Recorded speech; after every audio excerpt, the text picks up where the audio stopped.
After the end of World War II, the world was split into two, East and West. This marked the beginning of the era called the Cold War.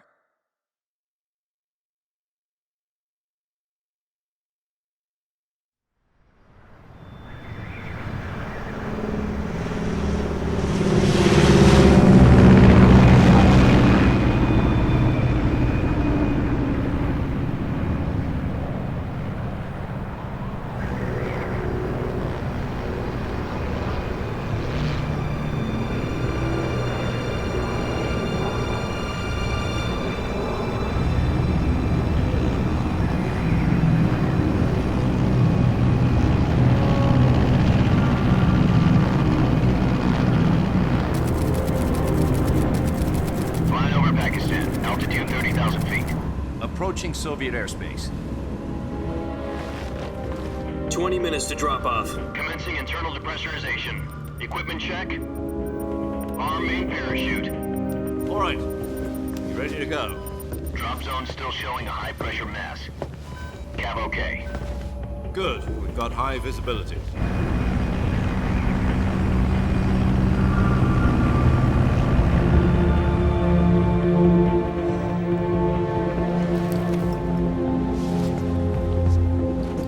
Put out that cigar. Connecting oxygen hose to interior connector. Put on your mask.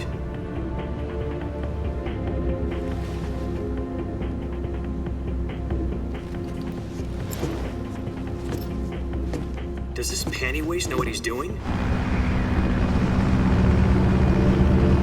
Approaching release point. 10 minutes to drop off. Hey, are you deaf? He said put out the cigar and put on your mask.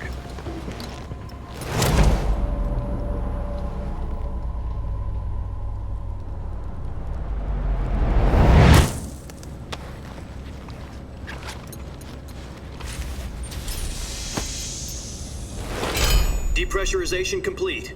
Checking oxygen supply. 6 minutes to drop off. Opening rear hatch.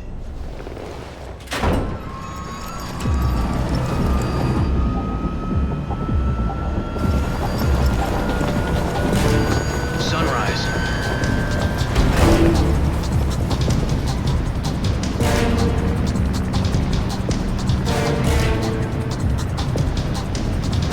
External temperature minus 46 degrees Celsius. 2 minutes to drop off. Stand up. You'll be falling at 130 miles per hour. Try not to get frostbite from the wind chill. 1 minute to drop off. Move to the rear. Activate the yellow bottle. This is one for the history books. The world's first halo jump. 10 seconds to drop off. Stand by. Status okay. All green. Prepare for drop off. Countdown. 5, 4, 3, 2, 1. Spread your wings And fly. God be with you.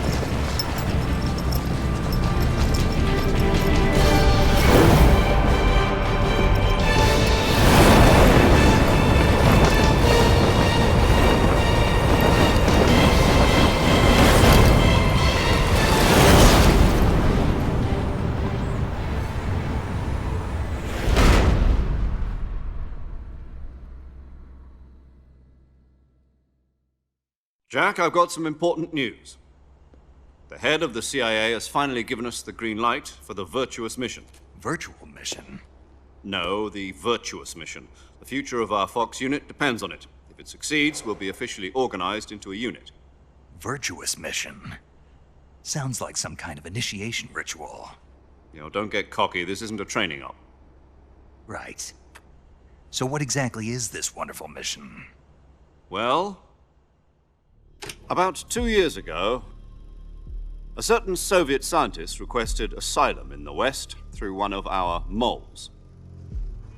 His name is Nikolai Stepanovich Sokolov. He's head of the OKB 754 Design Bureau, one of the Soviets' top-secret weapon research facilities, and the East's foremost expert on weapons development. Sokolov? Isn't he that famous rocket scientist? The very same. On April the 12th, 1961, the Soviets achieved the first manned spaceflight in history.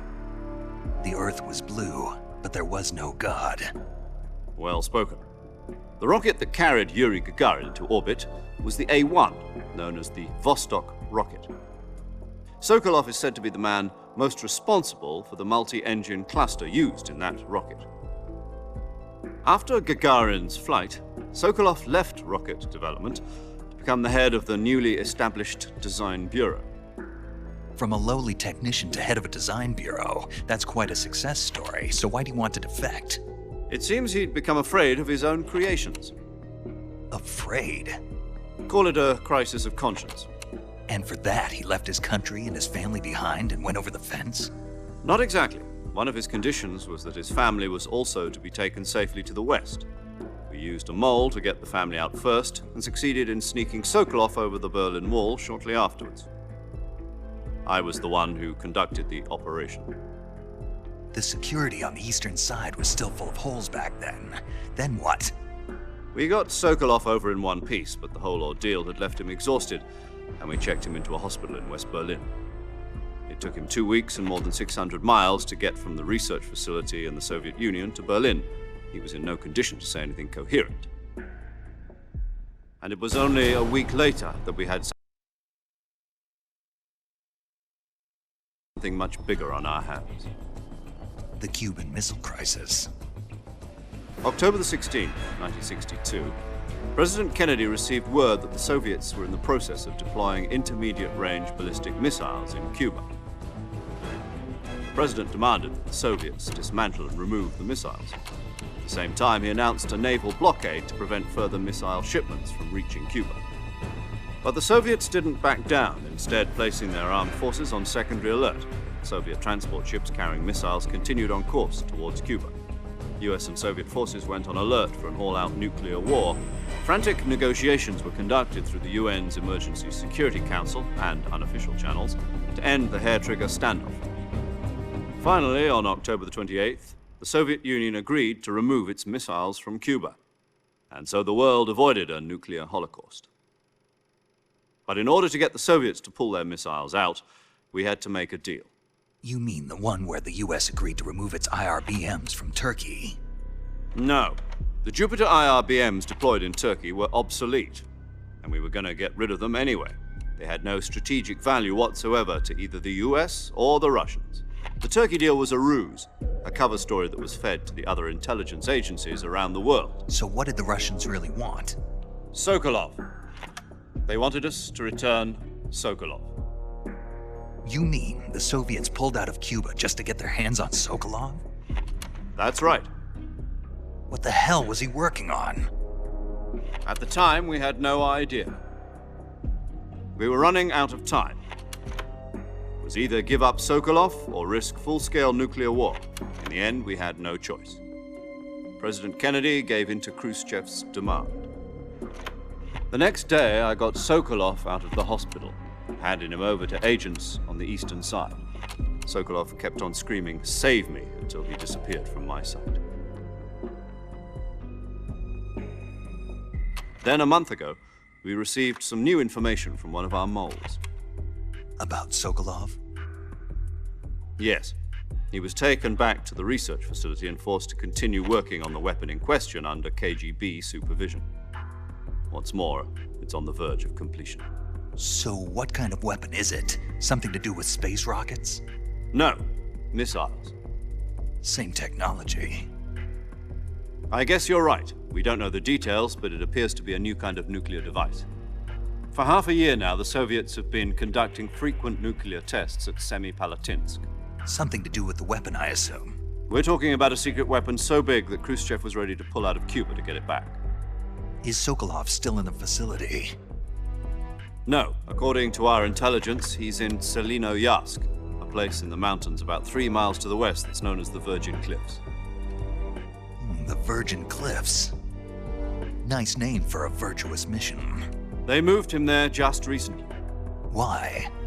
Apparently, they're conducting a field test of the weapon, but it's our best chance to get him back. This mission would never have been possible if he was still in the research facility. This is our last chance. Sokolov must have known that too when he contacted us.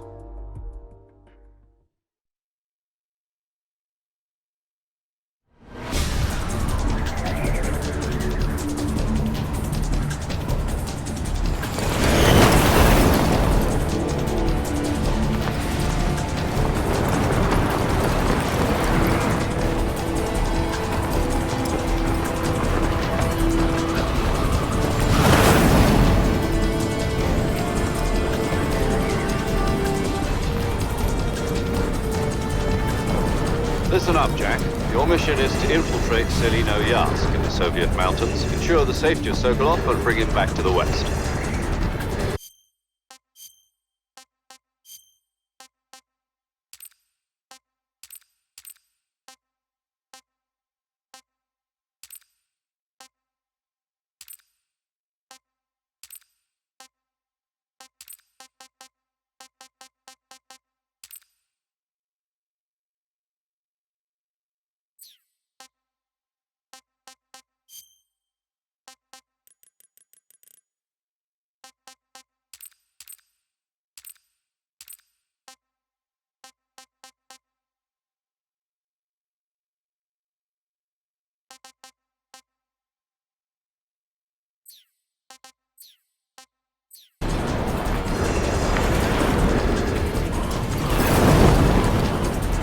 If we don't get Sokolov back before that weapon is complete, we'll be facing a major crisis.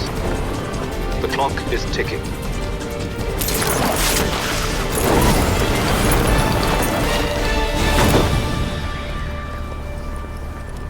Once we've confirmed the rescue of Sokolov, stand by at the recovery point. A recovery balloon will be dropped at that point. Helium will be pumped into the balloon to inflate it. The process takes about 20 minutes. Once it's complete, the gunship's arm will latch onto the balloon and pull it up. The Fulton surface-to-air recovery system. I'm familiar with the theory. Take it easy. It's been combat proven. Do you think Sokolov is up to it? The shock will be less than during a parachute jump, and the arm can handle up to 500 pounds. So you're planning on going over the border in a single combat Talon?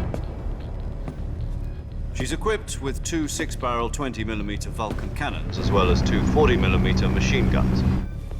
Sounds like she could hold her own against a battalion of tanks. Even with the fuel in the reserve tank, we're facing a 4-hour time limit.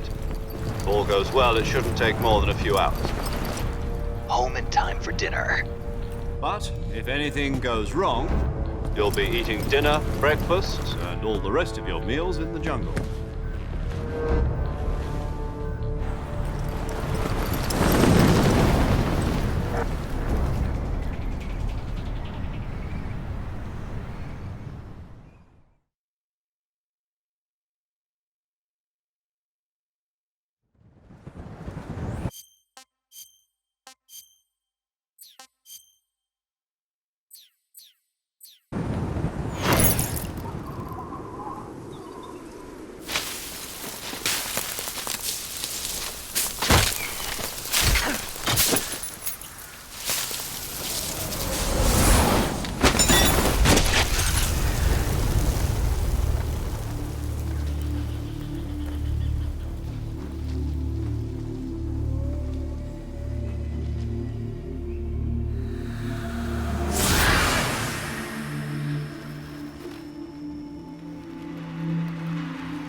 Do you copy?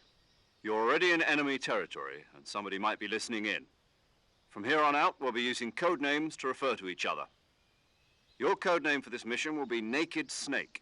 I'll be referring to you as Snake from now on. You're not to mention your real name. Snake? What, you don't like snakes? What do you mean? You've eaten one before, haven't you? In survival training? I'm glad to hear that. I don't know if I'd ever order one in a restaurant, but... Be careful, you might not have a choice. What about you, Major? What should I call you? Let's see. I'll be Tom. Call me Major Tom. This will be a sneaking mission. You must not be seen by the enemy. You must leave no trace of your presence. Is that clear? This kind of infiltration is the Fox unit's speciality. In other words, weapons and equipment are procured on site. That goes for food as well. You're completely naked, just as your name implies. Great. Now I see why you asked me if I like snakes. I suppose calling me Snake was your idea of a joke, too. No, there's a good reason for that. I'll tell you later when the time is right. Gotcha. Getting back to the subject, how exactly am I supposed to feed myself? You've been issued a knife and a tranquilizer gun. Use them to hunt for food. You'll also find some medical supplies in your backpack. Yeah, about the backpack. I lost it in a tree on the way down. I see. Well, you'd better go back and get it then. You know where it is? No problem. I can see it from here. It's stuck on a branch. To climb a tree, stand in front of a tree that's covered in ivy and press the action button. I'll be monitoring your progress over the radio. We can't risk violating Soviet airspace, but I'll be in the gunship. My frequency is 140.85. I'll give you a call if I need to talk to you. If you need to talk to me, use the send function. Okay, Snake, go get your backpack.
I see you've retrieved your backpack, Snake.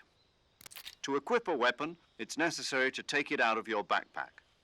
In the survival viewer, choose Weapon from the backpack. Your available weapons will be displayed in a list on the screen. From that list, choose the weapon you want to equip and press the Enter button. For other equipped items, just do the same thing from Item. Got it. Use the survival viewer backpack. Yep, that's right. Survival is fundamental to this mission. After you've been out in the field for a while, your stamina will start to drop. If your stamina gets too low, it'll affect your performance. You won't be able to shoot accurately, for example, and your wounds won't heal as smoothly. Keep an eye on your stamina so you don't run out. To recover lost stamina, you can hunt for local flora and fauna. You can use either your tranquilizer gun or your knife to hunt. My only weapon is a Mark 22 Hush Puppy tranquilizer gun? That's right. It's been fitted with its own suppressor. However, the suppressor will deteriorate every time you fire. Once its durability reaches 0, the noise suppression effect will be gone. So don't get too trigger-happy with it. The suppressor's durability is shown in the icon. Any weapons and equipment beyond what you're carrying now, you'll have to find as you go. I have to find my own weapons and equipment? Whose crazy idea was this anyway? Solo covert actions are standard Fox operating procedure. You can't leave any traces of your presence. No weapons, equipment, footprints, sweat, or bodily wastes. The same goes for bullets and cartridges, too. Your presence in enemy territory is already a violation of international conventions of warfare. There aren't supposed to be any American soldiers in Russia. It could spark an international incident. You can't let anyone see you. You can't let the enemy know you're there. This is a stealth mission. You're a ghost, Snake, in every sense of the word. And there'll be no rescue if you're captured. The military and US government will deny any involvement in the affair. Then I'll just have to take care of myself, huh? I'm afraid so. You've been given a fake death pill for that purpose. SIS guidelines stipulate that soldiers on covert ops like this one be issued a potassium cyanide capsule. Tape it to your body so you can take it when you need to. How generous of you. Use it if you're taken prisoner by the enemy. It'll send you into a state of false death for a short time. Fooling them into thinking that I'm really dead. So, how do I come back to life? Just take the revival pill.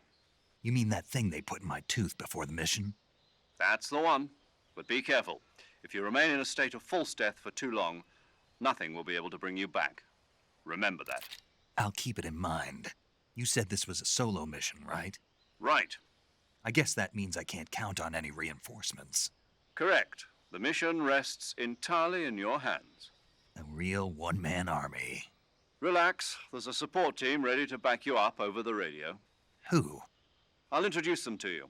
This time, survival is of utmost importance. The first member of the support team will be in charge of monitoring your physical condition, acting as a medic, so to speak, as well as recording your mission data. She's a member of Fox as well, and she's here on the gunship with me. She? Hello, Snake. I'm paramedic. Nice to meet you. Paramedic. As in a medic who comes in by parachute. Aren't you going to tell me your real name? Are you going to tell me yours, Mr. Snake? My name, huh? It's John Doe. And they call you Jack for short. You're a regular Captain Nemo. A name means nothing on the battlefield. After a week, no one has a name. What's your name? Jane Doe. Very funny. I wasn't joking, but I'll tell you my name only if you manage to make it back alive. My frequency is 145.73. She's also in charge of recording your mission data. Whenever you want to save, send a message over the reserved save frequency, 140.96. So saving lets me record my mission data. That's right. It also records the state of your health. Good to know. There's one more person I want to introduce you to, Snake. Huh? Speaking of snakes, you remember the boss, don't you? A legendary soldier and your mentor. Actually, it was the boss that got the DCI's authorization in the first place. She's going to be serving as Fox's mission advisor. The boss is? She also helped me plan this mission. She and I were at SAS together. Jack, is that you? How many years has it been? Boss? That's right. It's me. Oh. Talk to me. Let me hear your voice. It's been 5 years, 72 days, and 18 hours. You've lost weight. You can tell just by the sound of my voice. Of course I can. I know all about you. Really? Well, I don't know anything about you. What's that supposed to mean? Why'd you disappear on me all of a sudden? I was on a top secret mission. You didn't need me anymore. But there were still so many things I wanted you to teach me. No, I taught you everything you needed to know about fighting techniques. I taught you all I could. The rest you needed to learn on your own. Techniques, sure. But what about how to think like a soldier? How to think like a soldier? I can't teach you that. A soldier needs to be strong in spirit, body, and technique. And the only thing you can learn from someone else is technique. In fact, technique doesn't even matter. What's most important is spirit. Spirit and body are like two sides of a single coin. They're the same thing. I can't teach you how to think. You'll just have to figure it out for yourself. Listen to me, Jack. Just because soldiers are on the same side right now doesn't mean they always will be. Having personal feelings about your comrades is one of the worst sins you can commit. Politics determine who you face on the battlefield. And politics are a living thing. They change along with the times. Yesterday's good might be tomorrow's evil. Is that why you abandoned me? No, it had nothing to do with you. I already told you, Jack. I was on a top secret mission. A soldier has to follow whatever orders he's given. It's not his place to question why. But you're looking for a reason to fight. You're a natural-born fighter, but you're not quite a soldier. A soldier is a political tool, nothing more. That's doubly true if he's a career soldier. Right and wrong have no place in his mission. He has no enemies and no friends. Only the mission. You follow the orders you're given. That's what being a soldier is. I do whatever I have to get the job done. I don't think about politics. That's not the same thing. Sooner or later, your conscience is going to bother you. In the end, you have to choose whether you're going to live as a soldier or just another man with a gun. There's a saying in the Orient, loyalty to the end. Do you know what it means? Being patriotic. It means devoting yourself to your country. I follow the president and the top brass. I'm ready to die for them if necessary. The president and the top brass won't be there forever. Once their terms are up, others will take their place. I follow the will of the leader, no matter who's in charge. People aren't the ones who dictate the missions. Then who does? The times. People's values change over time, and so do the leaders of a country. So there's no such thing as an enemy in absolute terms. The enemies we fight are only enemies in relative terms, constantly changing with the times. As long as we have loyalty to the end, there's no point in believing in anything, even in those we love. And that's the way a soldier's supposed to think? The only thing we can believe in with absolute certainty is the mission, Jack. All right, but do me a favor. What is it? Call me Snake. Snake. Oh, right. Your code name is Snake. It suits you well. That's right. The legendary unit that the boss put together during World War II was a snake. The Cobra unit, a group of heroes that brought the war to an end and saved the world. As long as you've got a legendary hero backing you up, you'll be fine. Isn't that right, Snake? Yeah, I can't think of anyone else I'd rather have with me. Oh, and one more thing, boss. Yes? It's good to hear your voice again. Same here. After all, who knows if either of us will make it out alive? Snake, you are always best at urban warfare and infiltrating buildings. But this is the jungle. Survival is going to be key. Those CQC techniques I taught you are sure to come in handy. CQC? Close quarters combat, huh? I've been in the Green Berets for the past few years. I'm probably pretty rusty. Not to worry. I'll be here to help you remember. After all, this is your first actual survival mission. I'll be supporting you over the radio. Where are you, boss? Next to the Major? The boss is communicating with us by radio from aboard a Permit-class submarine in the Arctic Ocean. My frequency is 141.80. Call me if you need my advice on battle techniques. Gotcha. Your mission is to retrieve Dr. Sokolov. Dr. Sokolov is being held in an abandoned factory located to the north of your current position. Avoid heavy combat and don't let anyone see you. Don't forget that this is a stealth mission. Snake, try to remember some of the basics of CQC.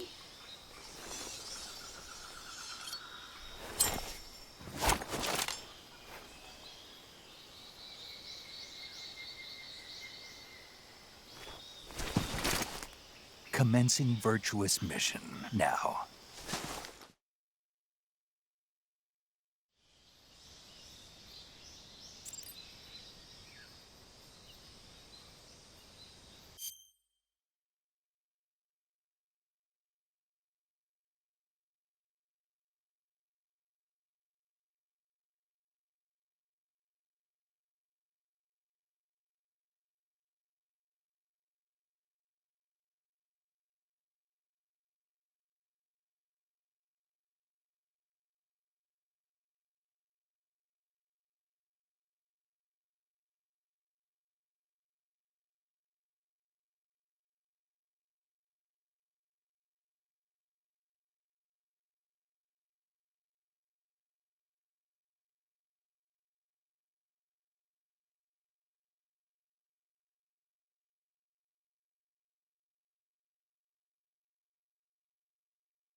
Tasty.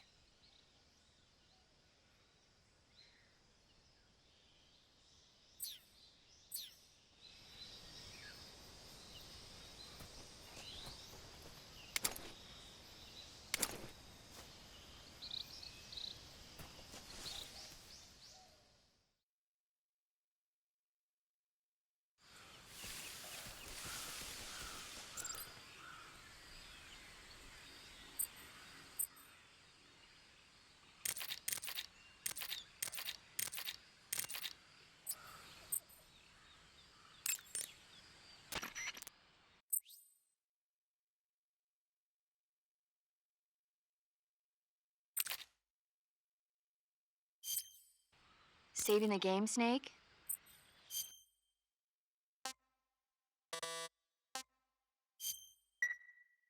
Hey, Snake, you ever heard of Godzilla, King of Monsters? No, what is it? It's a movie. You haven't seen it? Nope. It's about this monster called Godzilla who grows to an enormous size in a nuclear test and goes on a rampage in Tokyo. Nuclear test, huh? Then the Marshall Islands must be crawling with giant monsters right about now. It's just make-believe. Maybe that's why my pants have been so tight lately. Snake, it's a movie, not a report out of Los Alamos. I know. So then what happened? Godzilla is immune to all weapons, and humanity has no way to stop the monster. Dr. Shirazawa develops a new type of weapon, but meanwhile, Godzilla is getting closer and closer to Tokyo, obliterating everything in its path. It was originally a Japanese movie, but they made an American version, too. I recommend seeing the original Japanese one if you ever get the chance. It's mostly mindless fun, but it's also got a serious anti-nuke message as well. Where can I see the original? You'll just have to go to Japan. Really? That's too bad. Well, if you wait 40 years, you might be able to see it in America, too. Why's that? 2004 will be Godzilla's 50th birthday. You think they're still going to be making Godzilla movies then? Of course! Everybody loves Godzilla. You sure know a lot about movies. I don't suppose you're the movie-watching type, are you? Not really. Okay, then I'll tell you everything I know. When the going gets tough, movies can save your life. It's always good to be able to look at things from a different perspective when you get in a jam. That's the magic of movies. No kidding. Well, I guess it might at least make a nice distraction. That's the spirit, Snake. Have a little fun.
Major, I've spotted 2 enemy soldiers.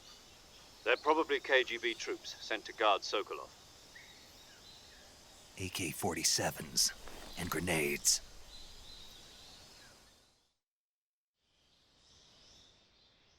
Snake, your presence in Soviet territory is already a violation of international law. We can't let the Kremlin find out that the CIA and the American government are involved. Contact with the enemy is strictly prohibited. Don't engage them in battle either. This is a stealth mission. Got that? The Major is right. The point of this mission is to sneak through the jungle without being seen. The success of the mission depends on how well you use your camouflage. Change your camouflage by selecting Camouflage from the Survival Viewer. The Uniform option lets you pick your uniform, while the Face option lets you change your face paint. Choosing camouflage that blends in with your surroundings will help you conceal yourself more effectively. Also, don't forget that anything that moves will stand out in the jungle. If you just stand up and run around like an idiot, you're bound to be spotted. But if you crawl instead, you should be able to sneak by without being noticed. You can see how effective your camouflage is by looking at the Camo Index. The Camo Index shows how well your current camouflage blends in with the surrounding area. The higher the value, the harder you are to spot, and vice versa. The key is to make yourself one with nature. Keep that in mind as you go along, okay?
Who's that?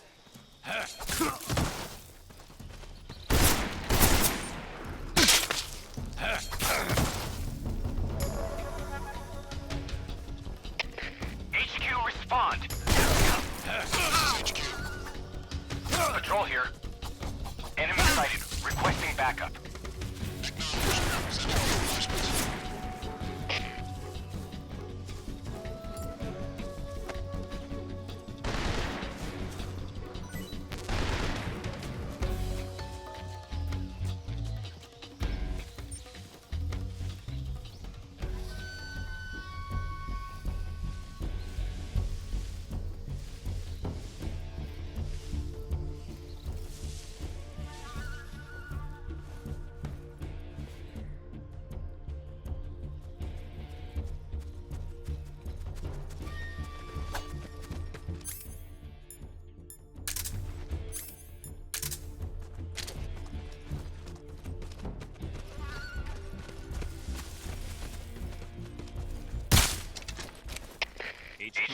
HQ.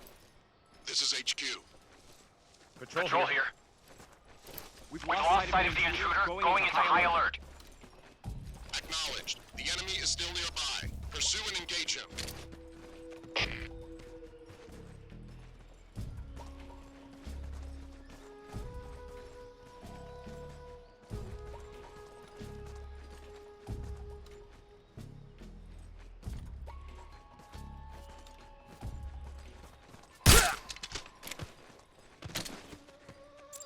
What's wrong?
saving the game, Snake?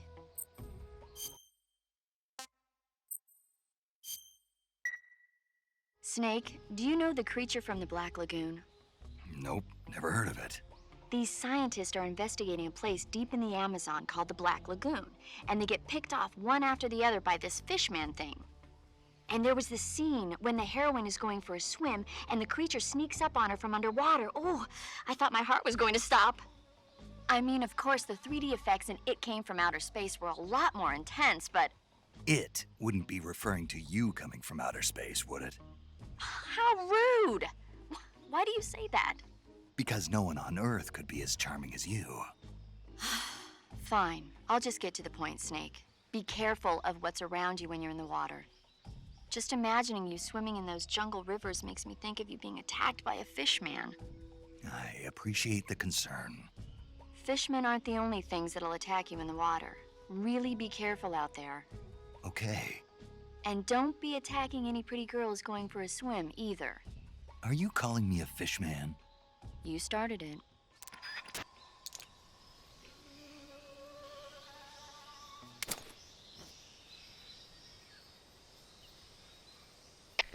HQ. This is HQ. Patrol here. No problems detected. Understood. Resume your patrol.